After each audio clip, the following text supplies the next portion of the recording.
Hi everyone, my name is Apinash from ISO.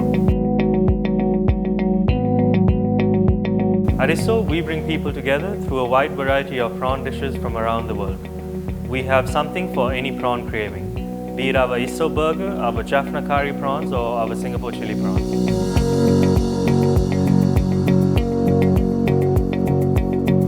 Prawns are considered a delicacy and considered expensive. At ISO, we would like to reintroduce prawns as an easily accessible food option at a price bracket that is considered affordable to many. We're creating a local brand for the local market. We are planning on local expansion over the next 18 to 24 months, as well as hoping to franchise to international markets. Our goal is to impact as many lives as possible throughout our journey, be it our staff, farmers, prawn farmers, our suppliers, as well as our customers by offering a product that has value.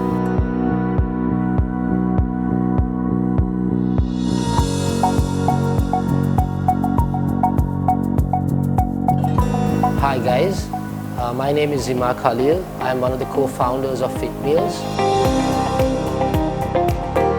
The brand has gotten quite a good traction within Colombo, and our plan is to, so we are currently located at the Racecourse Colombo 7.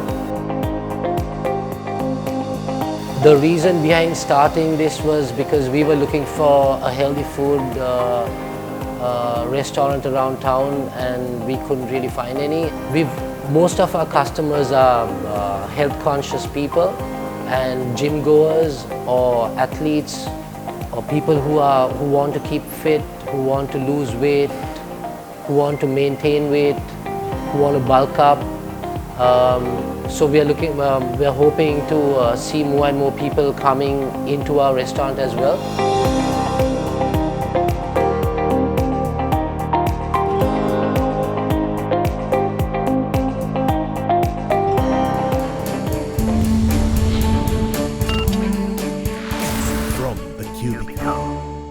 What made you enter the restaurant industry? I'm from the hospitality industry. My last stint was as a GM for a resort chain. So I've spent a lot of time in the kitchen and the restaurant and quite enjoyed it. So I wanted to set up my own restaurant. So me and my brothers and my friends, we are all very fitness oriented. And since high school we've been taking part in different kinds of sports and activities. So once we came back from uni, me and my brothers, once we came back from uni, we were looking for a good healthy food restaurant in town in Colombo, but we really couldn't find any, and then that's when we thought we should start something like this, and that's when I stepped into the whole restaurant industry. What would you define hospitality in restaurant as? So hospitality basically means how hospitable you are to someone. So it could be cleaning up, welcoming them, serving them, or anything they need. So if you take a restaurant perspective, it's again welcoming them into the restaurant, making sure the table is clean, making sure everything else around them is clean, taking their order, serving their order, and making sure they're okay at the end, you know. Yeah. Hospitality for me, customer is always king. Customer is always right. So me and my team, we take more of a collaborative approach. So we always try to get the feedback from our customers, so we keep improving and meeting their demands. What was your first big break through this industry? I'm from the hospitality industry, and by the time I was 25 years old, I had the opportunity to become a resort manager, and that was my breakthrough basically. I gained a lot of experience being in that position and growing myself into that position, and since then I had a lot of knowledge and from managing a resort, which I was able to bring into the restaurant. Yeah.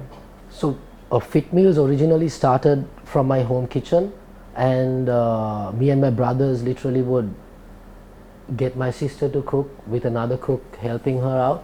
We would pack it, then deliver it to different parts of Colombo. Then we slowly expanded into a standalone brick and mortar operation. We had a kitchen set up just for fit meals, and my biggest breakthrough, I would say, is that within the first 6 months of setting up fit meals, we had enough money to fund and open up Health House, which is a restaurant by itself. How difficult or expensive is it to run a restaurant, and how do you overcome this? In terms of difficulty, not so much, because I had previous experience running kitchens and restaurants. In terms of expenses, to run a restaurant, you have to pay rent, wages, utilities, delivery commissions, marketing costs, admin costs, and a few other components. So there are a few things that go in there. Again, it comes down to budgets. I mean, you have your quarterly and annual budgets, and you try and achieve those targets, revenue targets, and keep your expenses below it. Difficult, I would say initially, yeah, it was quite difficult. It was quite challenging for me, especially because I didn't really have a restaurant background as per se. So I had to deal with everything firsthand. So dealing with kitchen staff, dealing with the front, dealing with suppliers, dealing with a large labor turnover, because I had to deal with new people all the time. That was quite difficult initially, but I realized like 6 months, 1 year down the line that I really enjoyed running a restaurant. It was almost like I was excited to wake up every day in the morning and meet my team, see what we could do. Expensive, it all depends on you. I always try to keep my overheads low. Yes, in the beginning things were expensive because I didn't know exactly what was the best price to buy certain things for, but now I'm fine. Now it's become much more easier, and I have more of a demanding power now when it comes to certain things as well. How do you maintain standards in fresh produce? So at ISTO, we specialize in prawns, obviously, and we buy it from one of the largest exporters of seafood out of Sri Lanka. So we make sure the quality is good, it's export grade, it's cleaned in a facility at under minus 18 degrees Celsius, and also stored at very low temperatures so that there's no pathogens formed. So we've gone in there, made sure we've seen the facility and everything, and then only we started buying from them. So when you look at vegetables, soon as it come in, we check the vegetables first, we wash it. If there's anything we can't accept, we return it back. So there's a lot of QC that goes in. With all other ingredients, we make sure it's the right the right manufacturer. Expiry dates are normal. We have a small checklist. We just follow that every time suppliers come in, and yeah. I've given strict guidelines to the kitchen. Besides that, our meat and vegetables are sourced fresh, so none of the vegetables or meat is frozen. And vegetables, especially, we buy vegetables every single day. Fruits and vegetables we buy every day. And also in terms of hygiene and all that, we have strict guidelines. We have our cold storage separately, we have our hot kitchen separately, and we have a very experienced chef monitoring this every night.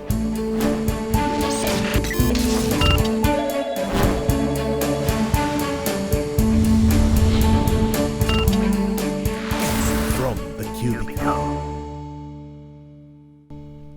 What are the biggest challenges you face as a young entrepreneur? I think you'll always have challenges, no matter at which stage you are in. But I think it all comes with experience. As a young entrepreneur, you don't have that much experience. So you have to go through things, learn from them, and be better the next time you're in the same situation. So I think, yeah, lack of experience. I face challenges every day, but if I have to say the two biggest challenges I've faced in the past 3 years I've been in this industry, first definitely is last year's bombs. That took a huge toll on our business, and it affected us mentally as well. So to revamp and get the team back together was a huge challenge. and most importantly this year, the corona, it made me especially understand the value of people besides business, besides all the other things, the value of being human and being thoughtful and nice. So that gave a little bit more unity to my team as well. So overcoming these two challenges was, I would say, a huge accomplishment, even a breakthrough. What was the most important part of your whole journey? I think the most important part of our whole journey was the early stages when we were trying to identify a brand character, who we are, and where do we want to go, and I think that was the most important part of our journey, because that cleared out the right pathway.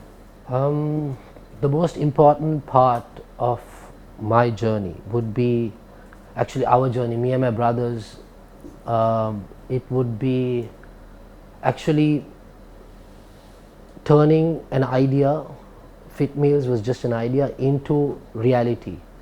That was a huge part of our journey, and also being able to overcome these obstacles and still do well, and still hit those targets every day. That's a huge achievement, I believe. It was very, very important. How do you differentiate your restaurant from others? So at ISO, we focus on one core ingredient, which is prawns.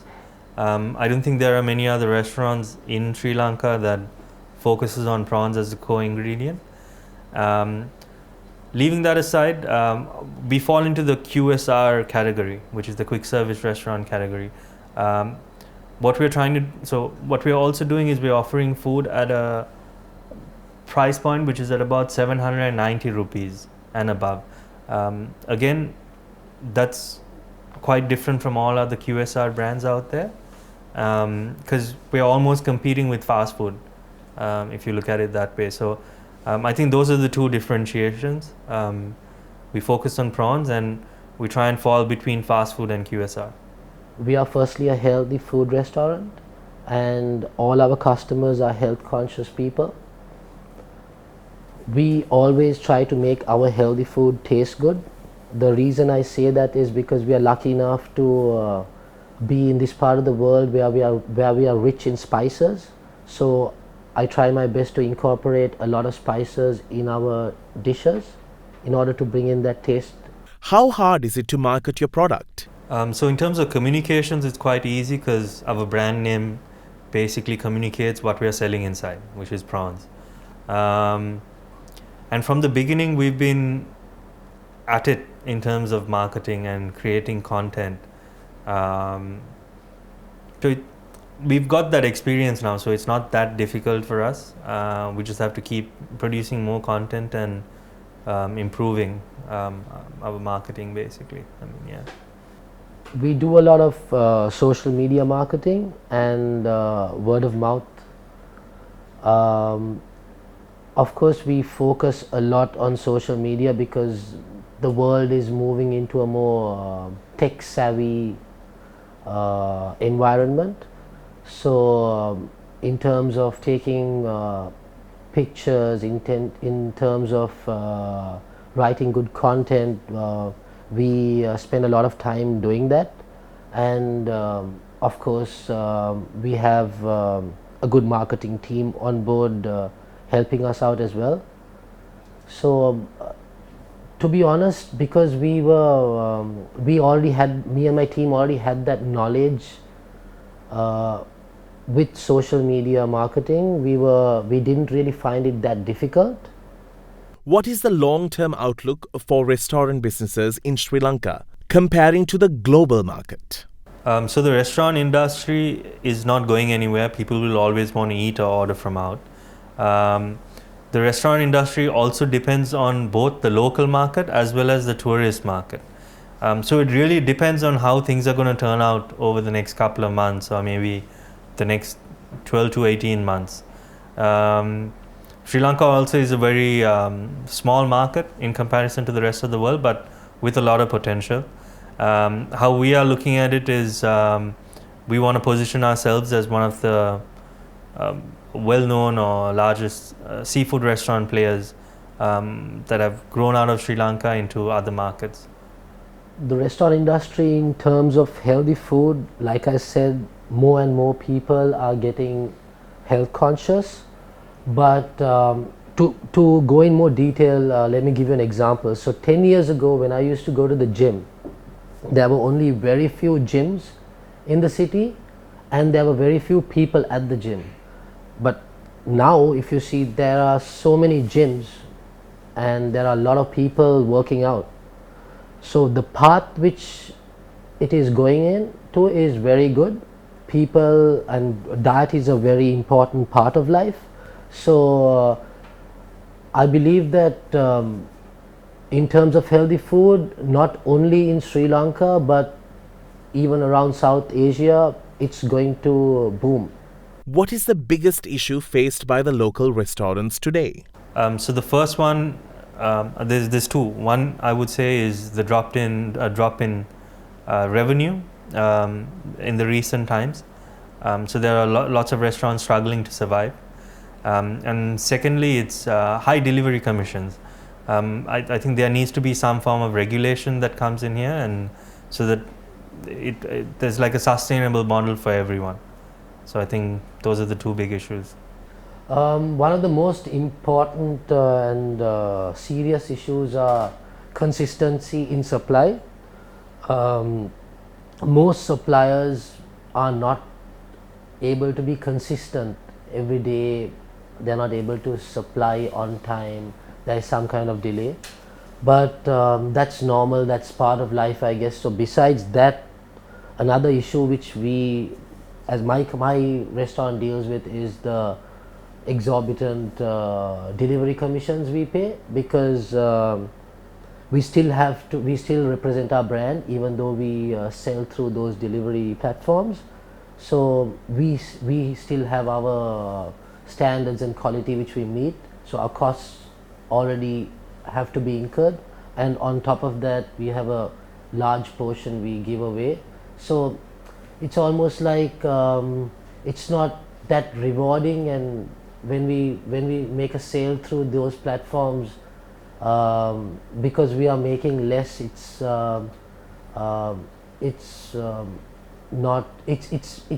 we find it as an issue. It's always been something which we speak about when me and my team meet once a month. We at least have a small discussion on this. If you had one piece of advice to give someone who is starting out, what would it be? Be hands-on, be consistent, and dream big. Showing up every day in the morning, because nothing comes easy, and if you believe in something, stick to it every day.